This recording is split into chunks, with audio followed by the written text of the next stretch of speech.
All right, Rachel, it's all you. All right, let's get started. So the call this week,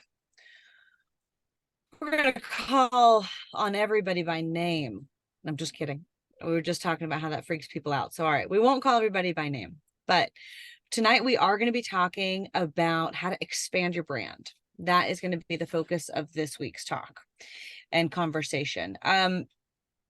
It's important that when you build your brand, you have a brand story, right?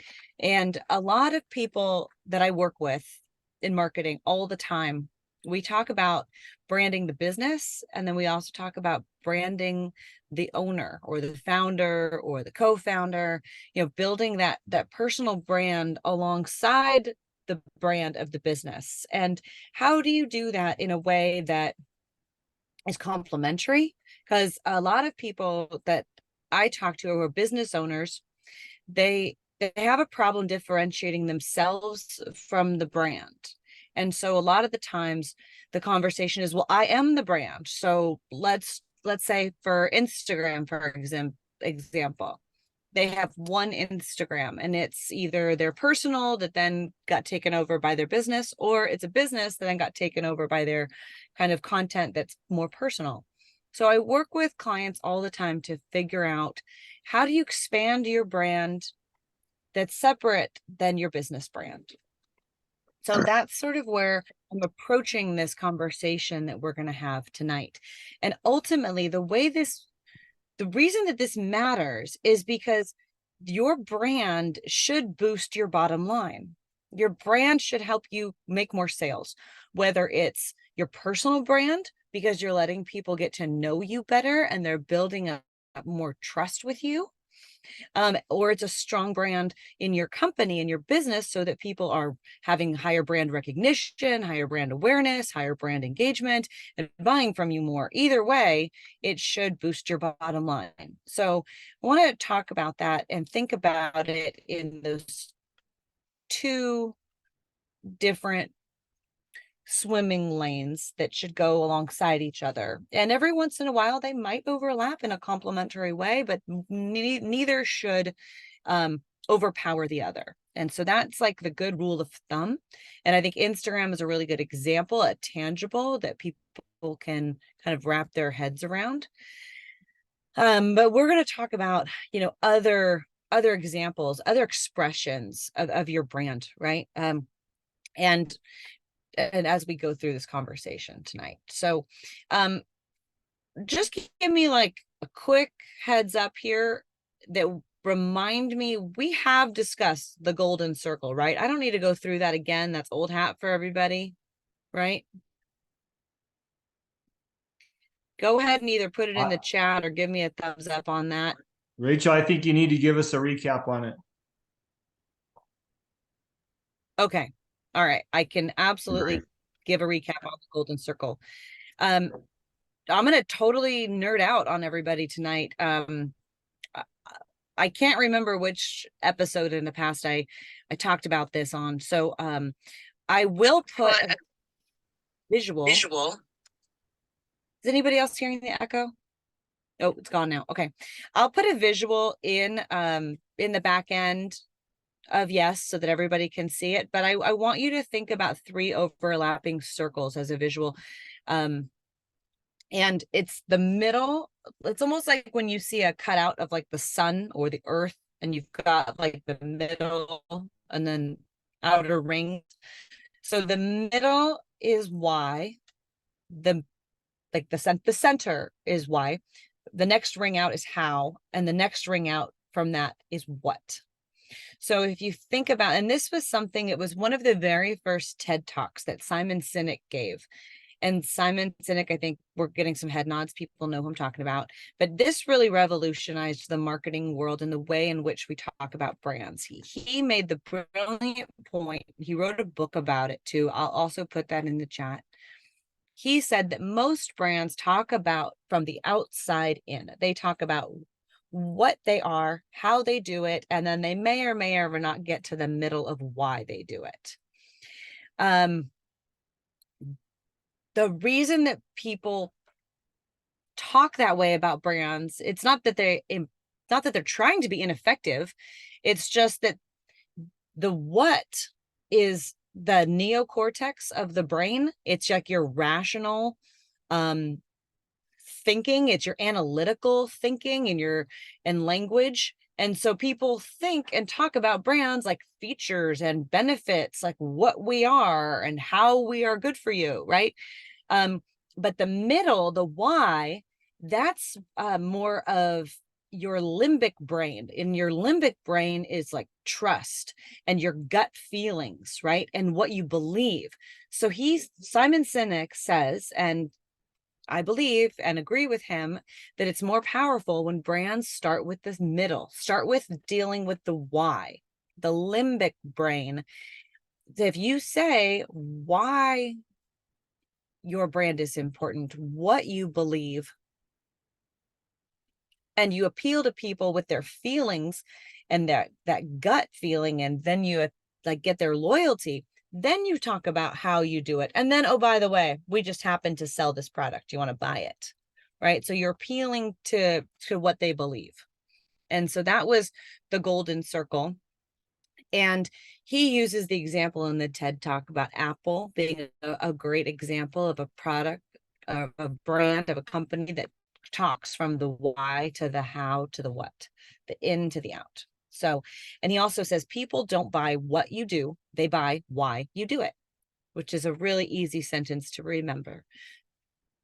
I'll repeat it. People don't buy what you do, they buy why you do it. Now, with this golden circle in mind, this goes back to what I was starting to say at the beginning, that it's very important to build a strong brand for your business and a strong brand for yourself. So all of this to sort of lead us down this path towards the importance of expanding your brand. So with that in mind, I also wanted to share another advertising marketing expertise. And Saatchi is one of the companies I used to work for. They're a global marketing firm. They're one of the largest out there. And the brothers, Saatchi and Saatchi, who originally started the company, one of them they had a terrible falling out at one point. And one of them went out and started another company. But the other brother, who stayed with Saatchi before it got bought out by like a big holding company and took over the world, he wrote this book called Love Marks. And Love Marks, in his whole purpose of this book was to say that when you fall in love with a brand, you have loyalty beyond reason. Loyalty beyond reason is a brand that you have a love mark, almost like a love mark on your heart for. And when you fall in love with a brand, you're more forgiving, just like you are with a person, right? So let's say you love Starbucks. You love Starbucks beyond reason, and then they mess up your drink order one day. You're not going to give them a terrible 1-star review and throw them under the bus. You're going to be like, okay, all right, maybe they just, they made a little mistake today. I'm sure they'll get it right next time, right? Like you're more forgiving with them. So when you have really strong brand loyalty, you started with why, you eventually have these really strong advocates. I think Apple is another great example of people who will stay brand loyal to Apple, even if the product fails or it doesn't deliver for them. They're like, oh, but I'm an Apple person. Like, this is part of my identity. So I'll also put a link in the back end to the Love Marks book. It's a very fascinating read, and it'd definitely be worth checking out if you're interested in building a brand that is, close to people's heart like that. So I think that's important, because when your brand falls into those buckets of being a love mark, starting with why, you're going to generate more revenue, you're going to have more long-standing customers. And that's really what we want, right? We want customers who are going to be loyal to us, going to refer us, going to have loyalty beyond reason, forgive us when we make little mistakes, and stay with us forever. So it's an important step for us. Now I put everything through kind of my marketing filter when there's any topic. So so just kind of keep that in mind. And when I'm saying that, it's because I'm thinking about writing a brand story that's going to help your customers stay loyal to you. And values is a part of that. So now let's talk about values. This percentage out there is 89% of shoppers stay loyal to brands that share their values. So if you haven't already, and sorry, I can't remember if I've shared this before, but I have a really amazing values worksheet. I think I've shared it with a couple of you, where it encourages you to select 5 values that are your brand values, and then select another set of 5 values. And this is like a 3 or 4 page document, and they're all alphabetized, and they have descriptions next to each of the values. And if you can identify your 5 key values, then you can take the next step, which is, well, let's see. Am I at this stage in my life and career where I need to measure my values against my customers? Or am I at the age and stage of my life and my business where I need to measure these values today versus where I want to be 5 years from now? Do I see them changing and evolving over time? And so it's important to look at that and see if there's overlap between you and your company values and your customers, or what you want your values to be in the future, knowing, hey, listen, 89% of shoppers are going to be more loyal to brands that share my values. So you want to make sure there's not a disconnect there. So as we're going about this, and I've got my marketing hat on, I'm thinking about my values, the values of the company, the values of the customer. I'm also thinking about, am I creating a brand that people are going to be loyal to beyond reason? Am I creating a brand that communicates from the inside out, starting with why, then to how, then to what? So these are all steps that a marketing team will kind of guide you through. And I had a really wonderful meeting just on Friday afternoon with a woman who has been running a beauty business for the past 10 years. And she's never done any work on her personal brand. And that's been fine for her this far, but now she's getting asked to speak.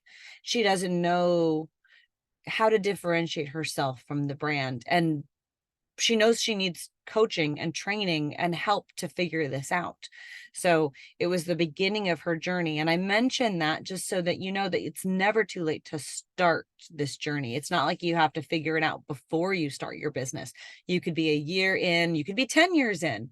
It's also one of those things that once you start and you look at it and you get it done, you can't put it on the shelf and forget it. You're going to have to revisit it, and you're going to want to look at it, maybe once a year, maybe every 5 years, and say, hey, am I still on track? So with that in mind, I want to talk to you guys about the exercise that I sent over earlier today. Now, you guys know I'm a big fan of giving homework after these calls, but I thought it might be fun to mix it up and share it with you in advance so that you're not surprised when we have this conversation tonight. The reason I asked you to write down the names of 3 people you look up to and to write down their names is because, and you guys are probably going to laugh at this, it's easier to recording in progress. It's easier to talk about other people than it is about yourself. I don't know if anyone's ever sat down to write their own bio. It's really hard to write your own bio. It's a lot easier to sit down and write a bio for someone that you know, who's a friend. Think of like your best friend, or, someone that you are a colleague with, because you have an outside perspective, and people don't like to brag about themselves either. That's like a tricky thing. So since we're all entrepreneurs, we all probably need a little help with our bio. The first step in figuring out your brand, and maybe you can use this to polish your bio, you can use it to polish your brand. This might give you the 50,000-foot view to help kind of restructure some things or freshen up things. And when I say that you should write down the names of 3 people, I'll also share with you mine. And here's a little inside tip. They don't have to be people that you know, and they don't even have to be real people. So for instance, I look up to Sheryl Sandberg. I don't know her, but I look up to her. She's one of my people. I also look up to a fictitious character named Olivia Pope that was on the ABC show Scandal. I thought she was fantastic. I like Sheryl Sandberg, by the way, because she's charismatic, she's a visionary, she's innovative, inspiring. You know, those are things that I like about her. Olivia Pope, the fictitious character from the show Scandal, she's tenacious, she's an overachiever, she's brave, courageous. Those are things I like about her. So it could be a man, it could be a woman, you know, whatever. Real person, fake person. It could be your mom, it could be your best friend, it could be somebody you don't know. There's like no rules on that. And once you write down those person and you write down, it could be adjectives. Like for me, I like singular words. But you might have a sentence or two about each one. And if that speaks to you, there's no wrong way to go through this exercise. The goal is, after you've written down these three people and their characteristics of each one of them, whether it's your sentences or your adjectives about them, the goal is for you to take that and write it into a few sentences about this ideal person. It might be an aspirational version of you, but it's basically you're taking your favorite things about them and saying, this is either who I am or this is who I really want to be. And this is, you know, setting my sights on this. So I led a team of about 25 women through this exercise about 8 years ago. And after I led them through this exercise, I wrote down mine and I mounted it on this blue board, and I've kept it in my office ever since. And I didn't look at it every day. It was like deep in the bookshelves, but I kept it. And I pulled it out today in preparation for this conversation because I wanted to see if it had changed a lot over the last 8 years. And mine back then with these people was, by being strategically courageous, I can inspire others. That's as simple as it was for me at that moment in time. And I got to tell you, that statement hasn't changed a whole lot for me. My goal really is still to be strategically courageous so that I can inspire others. And that's actually the whole theme of the book that I'm writing right now, that's going to be out later this year, is all about that. So this exercise works. The application of this is going to be different for everybody. It might manifest for you in a book. It might manifest in the way that you write your bio or your, social media profile, or it might help you figure out the type of content creation that you want to go down and do. So that was the explanation of why I asked you guys to go through that process. If you have questions about it, I can take those at the end, or you can put them in the chat to me later and I'll monitor the back end chat this week as best I can.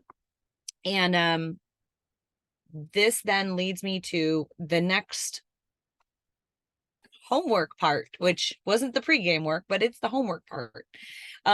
Your brand, I know I told you, and we've used Instagram as an example of an application of your brand, but the other ways in which you manifest your brand come across in all the little things that you do.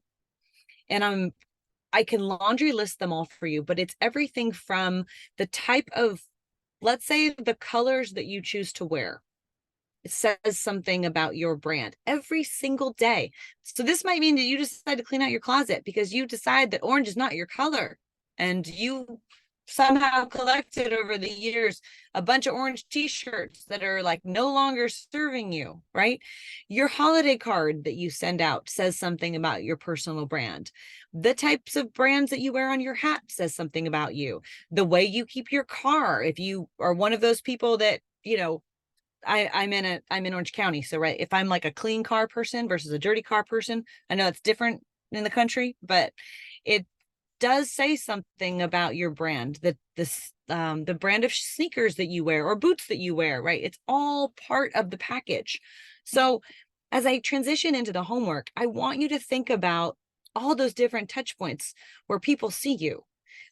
My kids, for instance, by the way, they wear a uniform to school, but it's amazing with backpacks how much they're communicating to their friends about what brand is, right? They don't have very many options. They have backpack, water bottle, and they're like binders. And that's like the only things that can be different, but they all find a way to still personalize that a little bit. So as an adult, we have even more tools, right? So to personalize ourselves. So here's into the homework. I want everybody to, on a piece of paper, really simply make a grid, and you shouldn't have more than 6 boxes on your grid. And in each of the boxes, you're going to have a different category that's important to your brand. Business owner is probably one of them. Maybe it's a value in a second one. Maybe it's something about fitness in another, or something about family, or something about philanthropy or community. Like, you need to start thinking about the different boxes of your life. And by the way, this brand statement that we talked about, that's like the overarching umbrella that fits over these boxes. So you've got these different pillars, these boxes that make up your brand. And your business is just one of those boxes, because you are a complex, well-educated individual that has a lot to offer. And so your personal communication, whether it's coming out through email, or it's coming out through your profile, or it's coming out through your personal Instagram page, or to your personal TikTok, you should be picking up content from each of those boxes. I have had a tendency in the past to overshare. So like a few years ago, I only posted pictures of the kids. And then I was asked, well, aren't you running a company anymore? So then for a while, I only posted pictures of me at work. And then someone said, what, are you like always in suits and high heels? You don't even own jeans, do you? Like, you're just always working? And I was like, oh my God, I've overcorrected, right? Like, I went too far.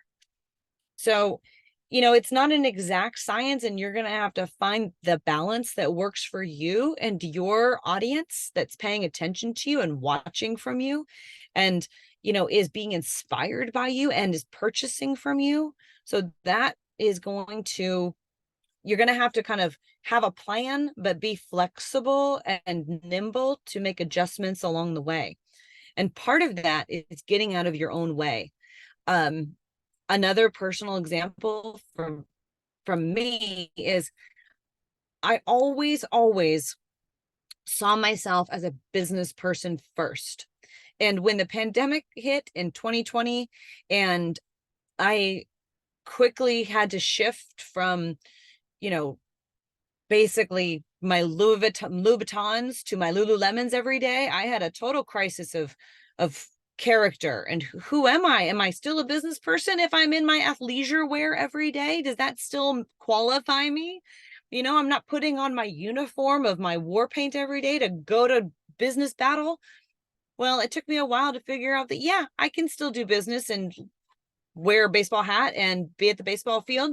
Totally fine. It's more about, for me, the quality of the work that I'm putting out and the caring that I'm giving to my clients. So that has to be part of my personal brand message that I put out. So just be open to your own personal ego as you're going through this process, and, make sure that you kind of get some feedback. Maybe it's from a trusted colleague or a trusted friend. And as we kind of transition into feedback on your brand, I want you to think of, and I think I may have mentioned this before, you've got people in your life who are the cheerleaders in your life. The cheerleaders are the ones that are always going to tell you that it's great. And we all need cheerleaders. We all need someone to tell us it's great. But keep in mind, when you need critical feedback, you got to have a few people in your life who are not afraid to hurt your feelings. Someone who's going to tell you, hey, that's great. Think about this, think about that. It could be different. That might, and you are not going to get defensive when you hear them say that, because it's hard to not get defensive when you're asking. But feedback is good. There's no failure, only feedback. It's one of my sayings. So I even put it on a t-shirt. I made my staff wear them. Anyways, so keep that in mind. Let's see. What else haven't I covered about branding? This is just basic blocking and tackling, you guys, but I really assume that you all have the foundational pieces of your brand outlined. And I'm talking about a logo mark, fonts, colors, photography style. Like that is basic blocking and tackling, both for your company and for your personal brand. So you need to be consistent. If you don't already know this, you have to be consistent with your use of typography, your use of your logo, your colors. You need a brand guideline that you can follow and refer back to be like, oh, am I on brand? Am I off brand? You don't want to be that brand that's unrecognizable because you can't decide on, the shade of blue. And every time, your customer sees something from you, it's a different shade, and they keep thinking, what's going on with this brand? Do they not know who they are? You have to be consistent with your brand, your business brand and your personal brand. So keep that in mind, because I think the statistic right now is if you're trying to grab the attention and drive profit, you need consistent messaging at least 12 times. If someone new is being exposed to your brand, 12 times before they remember you and take action. I remember when I first started talking about this, the statistic was 7. They needed to hear from you 7 times. Now the exposure is 12 because we are also bombarded with more and more and faster, and our attention spans are getting less. So consistency is very important, not just of your brand and your logo and your colors and your typography, but also the frequency in which you communicate. That needs to be consistent as well. Are you building a relationship with your audience that they expect to hear from you every day? Do they expect to hear from you on every Monday? Do they expect to hear from you once a month? You're training them with the type of relationship you want to have with them. Are you providing value? Are you providing thought leadership? Are you providing sales? Are you providing like discounts, new products? What are you talking about with them? You can't just always be sell, sell, sell, sell. It has to be a well-rounded conversation about things that are related to your values, that are on brand for you and for your customer, in order to drive sales and boost your bottom line. So let's see. Everyone is probably thinking about video these days. And if you are not thinking about video, then this is the sign you've been waiting for. You need to start thinking about video. Video can be, think about video as like snackable content. You need to grab their attention in the first 3 seconds. Just be generous, 3 seconds. It has to be under 60 seconds long if you want to be able to put it across all the platforms. And there's no penalization right now for putting the same content on all the platforms. If you put it on YouTube Shorts and TikTok and Instagram and Facebook, that's fine. Like, you're not getting dinged in the algorithm for that at this moment in time. That's another common question that I get. And the answer for that does change. So, but that's currently the landscape in which we're in. Let's see.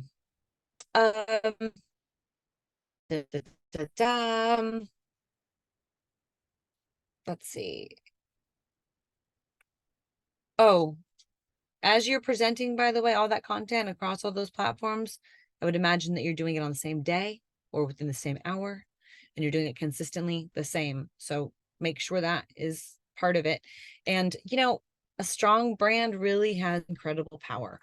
It's going to help you connect with create memorable experience, build those lasting relationships, and increase your sales, because I know only, you guys want to like have these types of relationships that go on for a long time with your customers. So get to know them, ask for feedback. Don't be afraid to ask for feedback.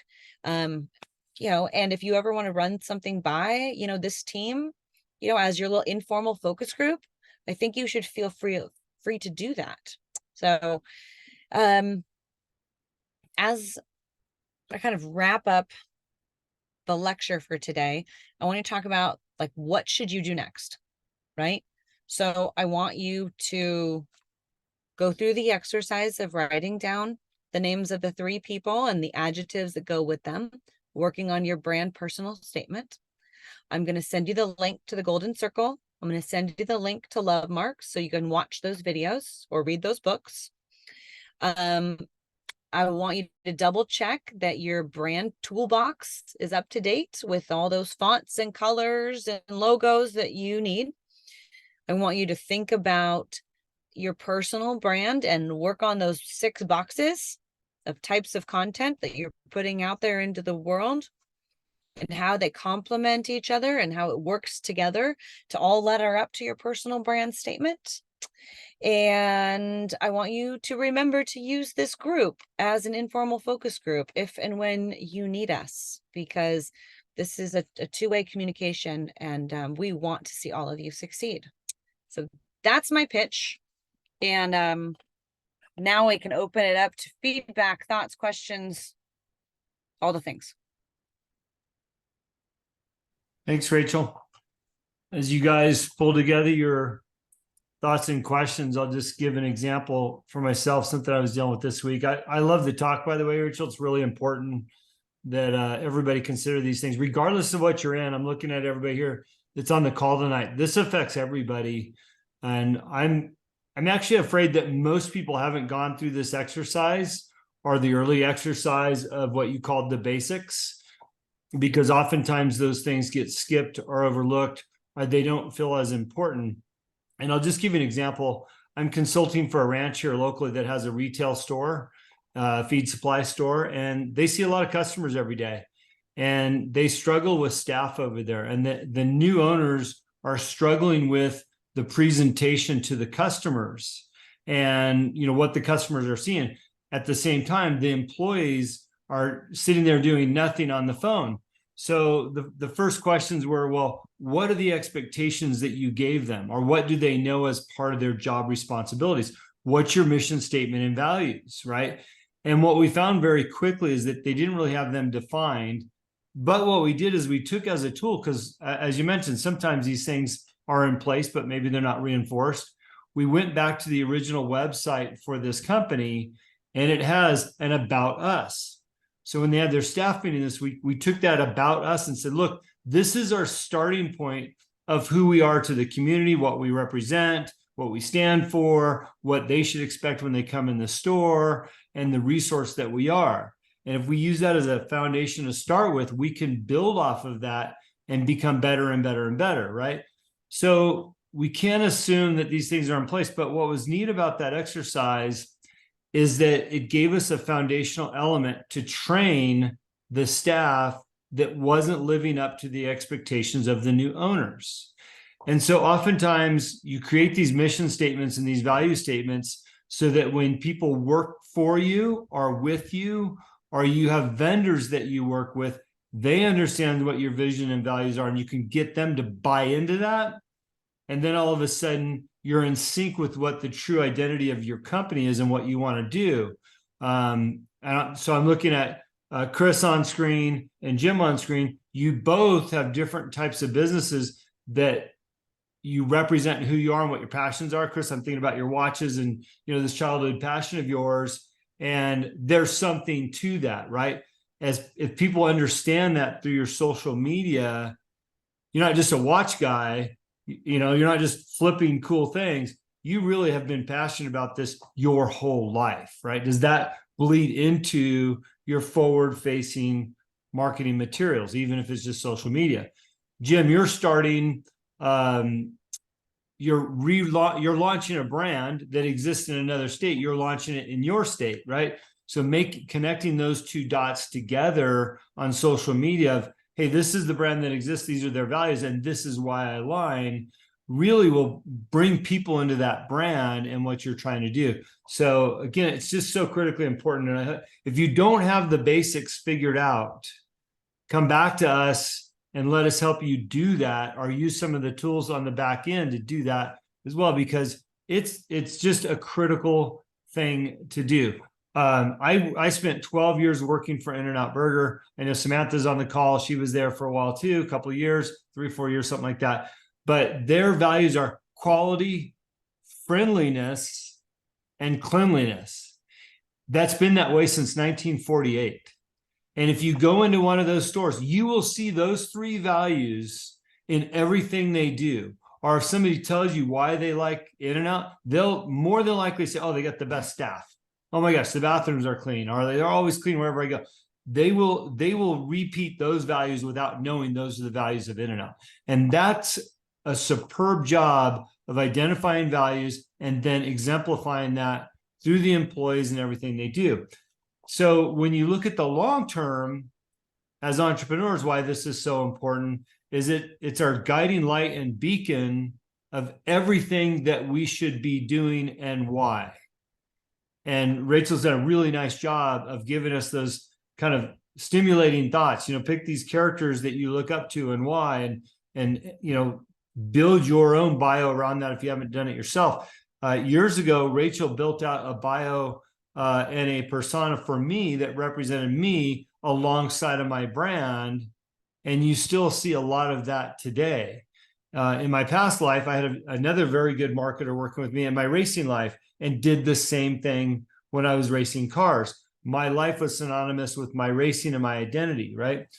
So much so, it's hard to step away from those things sometimes because your identity is wrapped into that brand. I was like, okay, I'm leaving the brand. How do I get my identity back out of that? But you're not going to change who you are. So great exercise, Rachel. Look forward to seeing the stuff on the back end. And I'm happy to answer any questions as well. And I know Rod had his hand up, so I'll turn it back to you, Rachel. All right. Rod, go ahead. Okay, thanks, Rachel. I love how you unravel the onion or peel the onion. So I have a question for you, but then I've got a few different comments. And first, my question is, when you put things in the grid, right? You put your values in the boxes. What is the process that you use or that you recommend to go from that to a mission statement? Because one of them is a list and one of them is an actionable item. So do you have a process for that, or is it just something that's going to intuitively come to you? And I have a reason for asking that, but I want to know what your professional opinion is. So the mission statement should sort of be this umbrella piece across the top, right? Then with the boxes, think about the boxes should be almost where you can make a list underneath that is infinitely long. That is and I'm glad you asked this, because that's basically where you're going to get all your content creation ideas for social media, for your emails, for any types of ongoing communication. Because if you think about it, like, your social media is never going to end, right? You constantly need ideas. So you should be able to have an endless list of examples that fill each of those buckets. If you can only come up with like 3 things, then that might not be the right bucket.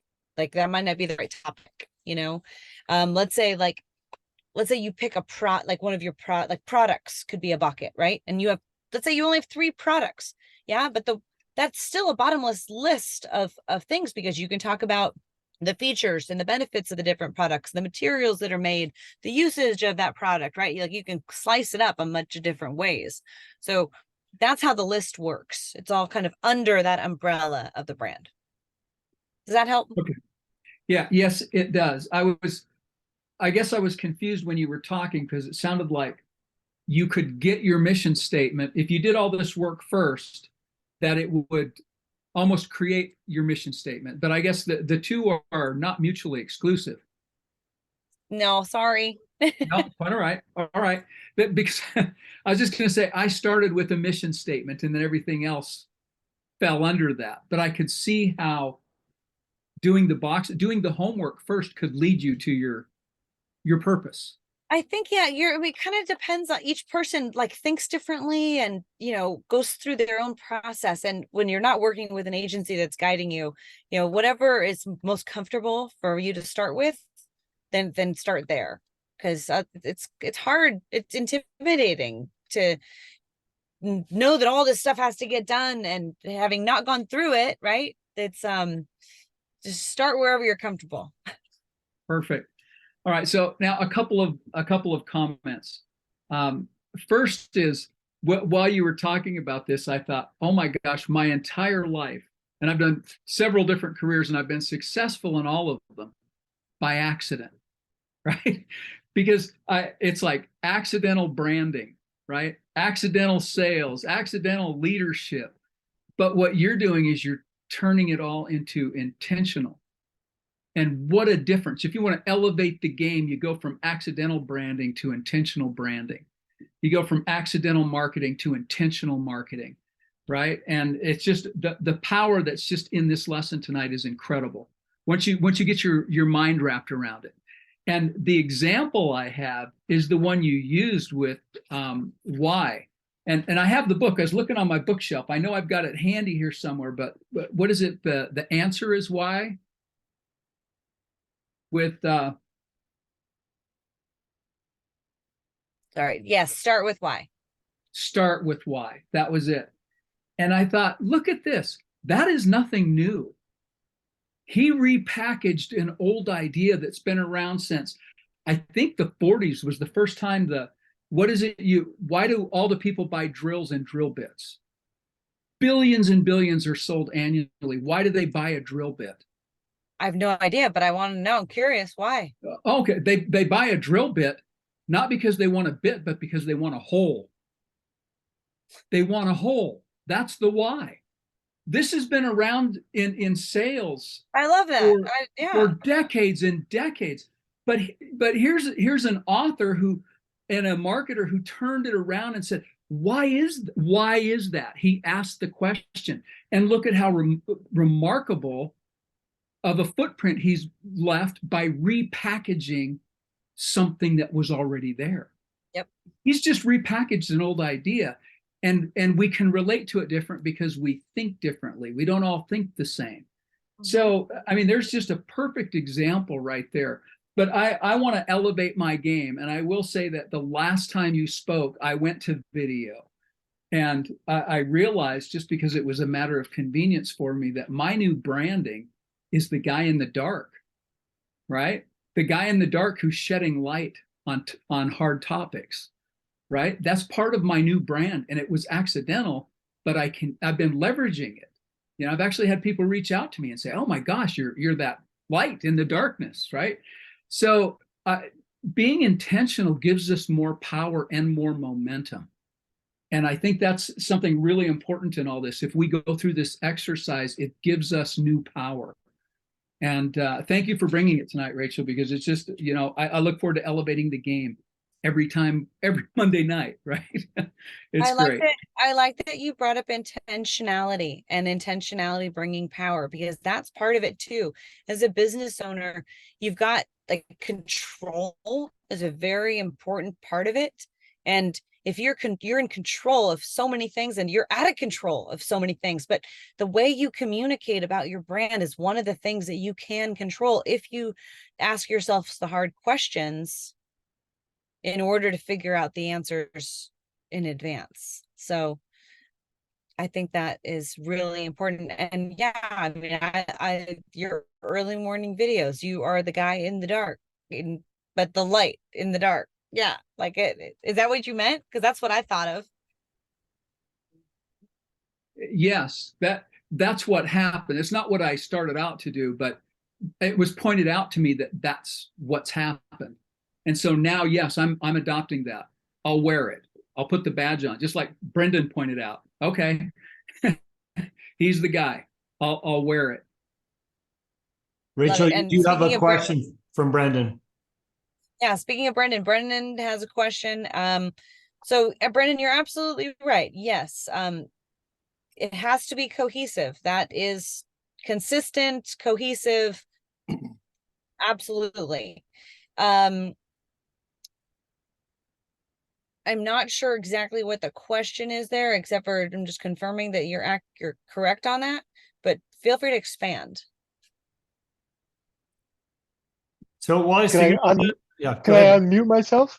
Yep, you're good. So what I mean is, like, once you get your values and some of your mission stuff, once you get the basics down, Rachel, how do you start to build that cohesive story to help build that brand? Like, what are some first steps? First steps. Okay, so if you do everything that we did this evening, then you need to, or that we talked about this evening, then you need to look at what are the action items on your current to-do list.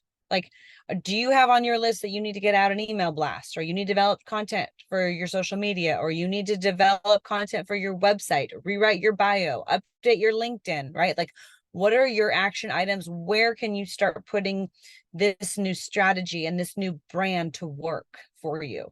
And then be consistent across all the different touch points.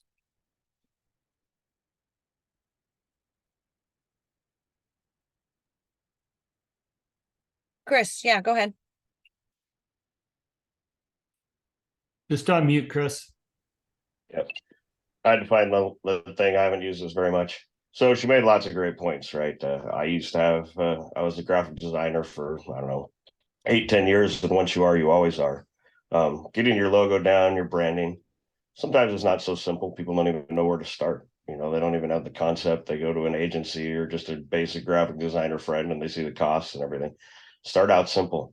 Look at this silly t-shirt that I have, Lions Not Sheep. If you look at the Lions Den and Lions Not Sheep, he uses super basic line art, nothing complex, but he created his persona around his product. I'm doing the redneck watches things. I've had Muller Design for 20 years. I've done all sorts of things under that name, and now I do, watches, jewelry, precious metal stuff under it. But the redneck watches for me is a lifestyle thing that will allow me to sell watches just to the everyday guy. I have a day job, so I don't have the ability at the moment right now to put all of my energy into the basket to do all my branding and whatnot. But I just had a ring that I made for a friend for their 25th anniversary, and the jeweler who did it, he called me this yesterday and he goes, "Can I do a collab with you on Instagram?" And it had 3,000 views in, I don't know, 3 or 4 hours. So don't be afraid to work with people you never know. I've never met this individual. I've met him through another group that I do with the watches and the jewelry, and I sourced him for building the product that I did. But utilize everyone around you and don't be fearful. I mean, you have to trust and verify, right? Just like being in this group and knowing Jim from seeing him on the Lions Den and everything else, you don't just join things blindly. Don't believe the hype that everybody gives you, but build your own little niche, and realize that the people around you that you know personally are not going to be the ones that give you the most work and benefit. They're not always going to be honest with you. You have to get in with people who do the things that you are doing or want to do, whether it's race car driving like Jim did, because otherwise you don't know the scope. Your Aunt Mabel isn't going to be able to tell you how to sell a Rolex. So some of those things are kind of the things you have to look at in the broader picture of what you're doing. Mine is just basic, simple transactions. But if some, redneck that wants a Rolex in Montana wants to buy from me instead of from Joma's shop or somebody in New York, then I make the sale and they don't. So simple things. Start off basic. Awesome. Thank you, guys. Thanks, Chris. Rachel, I was going to make one more comment on what Rod had said. What's great is the tools that you're giving us, even like what Chris just said too. We don't have to hire an agency to go do this work. You've given us the tools to do it for ourselves. So if for some reason, you're on this call and you need to develop this stuff, Rachel's just handed you those tools that you normally pay an agency to do it for you. And, you know, you don't often get that. So really appreciate that. The other thing that Rod mentioned about the mission statement, you know, for many years, I always suggested you start with the mission statement. But in the last few years, probably last 5, I've talked about starting with values, because the values allow you to help build out that statement and who you are and all these other things. And I found that the values go so much deeper than what I ever was able to do in the mission statement. So this was a good reminder on how important those values are, those original ideas and thoughts that we come up with. So good question, Ron. So anyways, it's all you, Rachel. Thanks.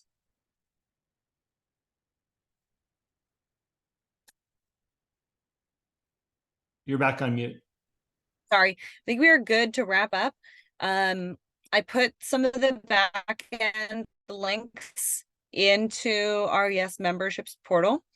And I also, just for fun, because I don't think we've talked about this recently, I also put, just for fun, an AI cheat sheet into the back that maybe this is something we can talk about in another upcoming call, but just something else to keep your wheels churning and keep everybody that's a member of this group, you know, we all want to be a little bit above the curve. We're all together, we're all thought leaders, and we're all here to help each other out. So if you come across something else that you think would be beneficial to everybody in the group, like, feel free to put it on the back end or reach out to me if you're going through any of these exercises from tonight and you have a question. Don't hesitate to reach out and I will get back to you as quickly as I can. Thank you for joining us this evening, and I'll see you next week. Yeah. Hey, everybody, before we go, next week, more great conversations. As I've said before, we're available to you during the week. If you need something, reach out to us, use those tools on the back end of Y.E.S. Rod and I are doing our weekly podcast, so you've got that. And lastly, because I'm on Instagram just as much as everybody else, you know, there's a lot of events coming around with some major influencers. And if you're in the Lion's Den or Arte or Rob Bailey's group and some of these others, Watson, you know, these are great events. But at the same time, you're still going to have to leave those events and do the work. And that's something that I spoke to another member about in here about a week ago. You know, it's great to go attend those because that gets you charged up. But what we want to accomplish here, and I love that Rachel always gives homework, is we want to do the work here. We're not really going to rah-rah you up, although you may get a little bit of that.